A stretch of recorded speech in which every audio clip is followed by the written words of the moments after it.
Welcome, ladies and gentlemen, to the Salty John Show. I need some cool intro music, like dun dun dun dun dun dun dun dun dun dun dun dun, like you hear before a really unexciting things to make them seem more exciting, like a news report of the opening of a bakery. I'm your host, John Froden, and this is episode pre-1. It's explanatory of the format and where I stand on a few things. Salty John Show is the name is because as Catholic Christians we are called to be the salt of the earth, and also because I'm come across as quite salty. Let me first start off by going into a scripture verse because I am a Catholic, and what I've adopted as essentially my mission statement here. And this comes from the book of John, chapter 8, verse 32, which tells us the famous line, quote, "Then you shall know the truth, and the truth shall set you free." End quote. Ladies and gentlemen, I'm coming to you because I want the truth. I really do. And yes, definitely have set myself up there for the classic joke about you can't handle the truth. But seriously, I feel most days that there isn't nearly any zeal for the truth out there anymore. Perhaps it is because I know so few people who actually care about it. Everybody seems very content, at least in where I'm from and everything, seems very content to be lied to and to succumb to and propagate those lies. I've looked for these things in so many wrong places before. I mean, I tried the occult, I tried Protestantism, I tried just everything you could think of to actually try and find the truth. The start of this is, I was raised Protestant, not super religious or anything, but enough so that there was a church that my family regularly attended until my mother stopped, and then it was my job to, drive me and my little sister there, and of course I didn't do it. That's how the church experience was, in my youth, especially after my older brother and older sister, the only two who actually took their faith seriously, had gone off to college and everything, and I listened to pretty much anybody but religious people because I had no respect for where they were coming from. But I was always a conservative, and that drove people in my state crazy. And here's where we come to the genesis, essentially, of where this podcast comes from. 2014 was a bit of a boiling point for me, the way election years tend to be. I had my little sister and my mother both claiming to be Catholic. They both converted before I did. Well, quote, converted before I did. While the most important issue to them in voting for the governor of the state of Illinois was keeping abortion legal. Even at the time when I was not religious at all, I found their reasoning disgusting. One could easily see why. They were against murder, as any normal human being would be. Then they wanted women to arbitrarily be able to define a line when murder is okay, and that it logically makes no sense. There is no line in which murder is okay. There are lines that society can draw that enable the death penalty. Yes, but for an innocent human being, there is no line that a Christian or Catholic or moral society can say, okay, before this point, you're not a human and we can kill you all we want. That's what people like the Spartans did. Thank God we are not among them.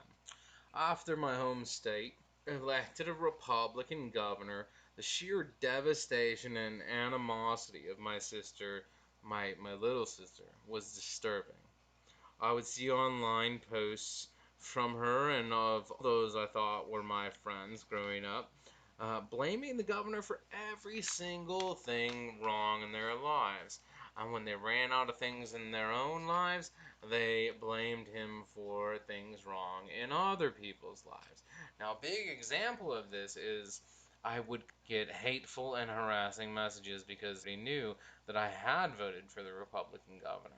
And I would get these horrific messages about, oh, thanks for condemning my kids to, X, Y, or Z, and thanks for condemning me to X, Y, or Z. Even though Illinois, the Democrats and the liberals, essentially, they have a super majority in the House and Senate, meaning they can override a gubernatorial veto without a second thought.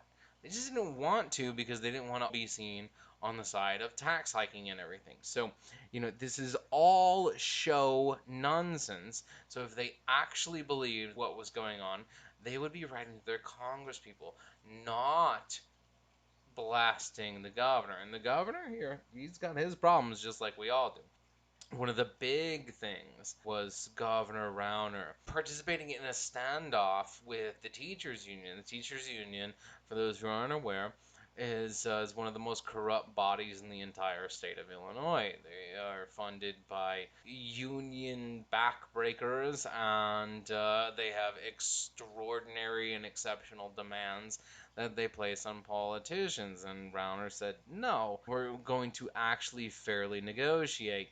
But the unions and the congressmen and women had the power to overturn anything that they said, anything at all, with a simple vote that allegedly they were all on there for. They drug it out for months just for publicity. And they're like, oh, we're all about the children. They're not about the children. They were about power and money. I began to get deep into reading again because the dedication to the lies of my various family members and my friends was disturbing.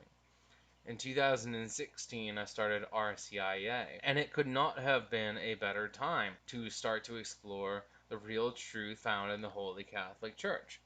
I remember the election cycle of President Donald Trump quite well. During the primaries, I was a big supporter of Ted Cruz. After his loss, I did the only thing a good conservative could do, and that was I cast my vote for Donald Trump against the atrocious Hillary Clinton. Hardly a day went by that my brother and I were not harassed relentlessly and viciously for being conservatives.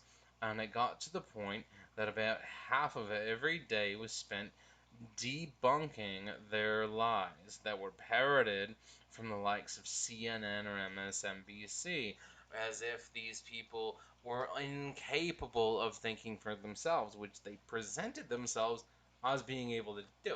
These are college educated people with bachelor's and master's degrees. They're allegedly capable of thinking for themselves, but no. When it comes to the president of the United States, no.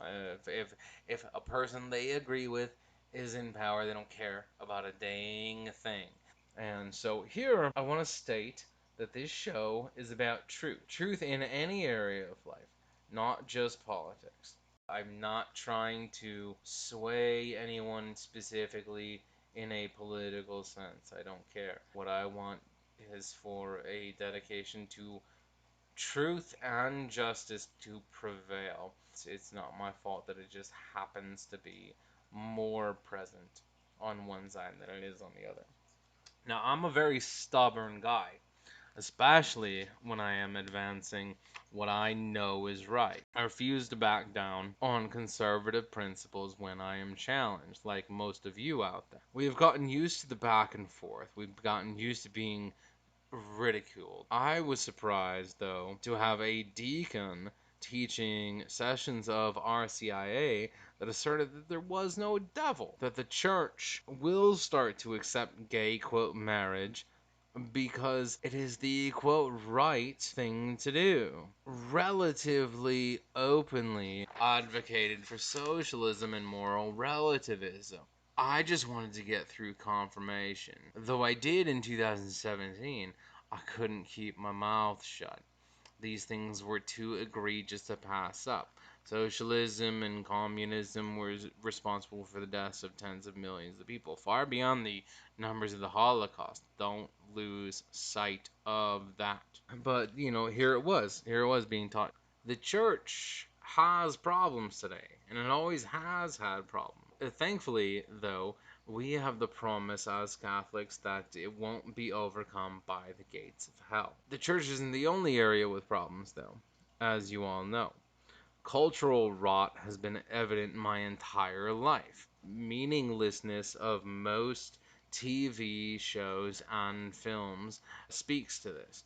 The increasingly overt, occult, and debauched messages played out on screen every day. There is a reason that the Gay Manifesto of 1987 heavily highlighted TV and film and the arts. It is a way to greatly influence people to a different way of thinking and blind them to reality. We have the reality of the Jersey Shore and The Bachelor and other nonsense. The churches in the nation are being hollowed out thanks largely to this sort of thing, coupled with professed atheism taught in nearly every classroom, and young men and women taught to obey the gods of science and materialism. Respect for the truth has long since given way to respect for the lab coat. The millennials are to blame, though, right? That's what I hear all the time. While I do greatly dislike my own generation, I think that is not nearly the full story. Does it surprise our elders that this generation is self absorbed, stupid, narcissistic, greedy, degenerate, and more? It shouldn't, because we were raised by the baby boomers and Generation X, divorced families from people too concerned with money to raise their children or stick together. Kids all over the place with multiple sets of step parents, on a group of voters who legislated the generational theft of assets from their children and grandchildren, likely because they knew we wouldn't want to look after them when they got old. You see, the baby boomers and the Gen Xers created Social Security and created Medicare, and these are the people who had the most booming economy in the history of the United States. But they no, they couldn't be responsible. They couldn't live up to, and again, like, I don't know if I've said it before, but if I haven't, then I apologize. Cannot say this enough, that not everybody is falling into the categories that I'm now describing. You know if you are, and you know if you're not. Social Security was and is and always has been a generational theft scheme. Everybody knows it. There is no lockbox. The generation that created an increasing amount of drug addicts and left a legacy of the sexual, quote, revolution, which was in essence just being excessively promiscuous in the open, where their forebears were excessively promiscuous in private. The legacy of this revolution is millions of dead babies, porn culture, and the eventual destruction of families under loosened views on divorce. But hey, at least we had the greatest generation prior to that, right? Wrong. The World War II and World War I generations, they were far more virtuous than the subsequent ones, in which I myself am a part of. But the degenerate nature of the 20s and 30s led to the eugenics movement that inspired the Nazis and was heavily promoted by none other than Planned Parenthood founder and self professed racist Margaret Sanger. And on it goes. You see, the greatest generation, the only reason that they abandoned the title of eugenics is because that's exactly what the Nazis used to promulgate their concentration camps. Now we have strategically located Planned Parenthood facilities and marketed abortions. This all started, in the evolution movement in the 1890s, but it was very much advanced in the 1920s by Margaret Sanger, the founder and chief idol of the left, of Planned Parenthood. You see, every generation adores these lies in one way or another. And the church was supposed to be the check against it by boldly proclaiming the truth. Ecclesiastes 1:9 tells us, quote, "The thing that has been is that which shall be, and that which is done is that which shall be done. And there is no new thing under the sun." End quote. To illustrate this, consider the following quote briefly, and where you first may have heard it, or something similar to it. I'm not saying that the words themselves have to be exactly in line, and keep in context that this quote is about sexual liberty. And then go ahead and let us all know where you heard it. Quote, "Each individual has an absolute right to satisfy his sensual instinct as is physiologically proper for him." End quote. Did you hear that recently? Did you or a close friend or family member tell you that? A teacher? A political group? The answer will vary from person to person, but I doubt it has been very long since you've heard something very much akin to this. The quote itself is from the infamous Satanist Aleister Crowley, and it is found in his The Book of the Law, which was first published in 1904. Surprised? Hardly. Walk into any church these days and ask, who is on birth control or taking such sexual license? Walk into any church and ask who supports, directly or indirectly, the so-called, quote, right to choose. Take a stroll to your local public school, or in many states, even private schools as well, and see if they are teaching sexual education to children who have no business being exposed to these things. See how homosexuality is pushed in these sorts of schools. How is it that a 15-year-old can get a sex change surgery at taxpayer expense without parental consent? How is it that parental consent is, in many states, not required for abortions? There are certain states that require parental notification, but not parental consent. So don't give me that garbage argument about, oh, it may be the majority of states. It's not. Young men are taught to encourage their girlfriends in this practice. And if their girlfriends fail to sacrifice their children, many of these young men simply leave. It is despicable, and it should and must be addressed. But at the same time, we hear that the mistakes of the past won't be repeated. I'm coming to this microphone today because, like our parents did, we now have the chance to attempt to put an end to the sins of our fathers. Every generation is given this chance, and I firmly hope that we will rise to it. We may be in a better position than any of the previous generations. So, this podcast will take a look at the dirty. It will likely offend you at some point. I am counting on it. It is when I offend you that I hope that you will email in directly to me. My email address is john at saltyjon.com. That's saltyjon.com.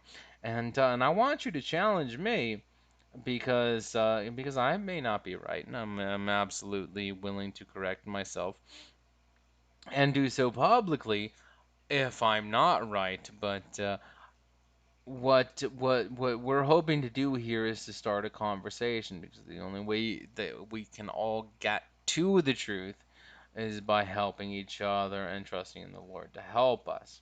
Culture, science, law, politics, art, whatever. They are all important to life, and I look forward to discussing these things with you. I hope that you enjoy the journey and that we can make a difference together. Please subscribe for automatic downloads and enjoy the show.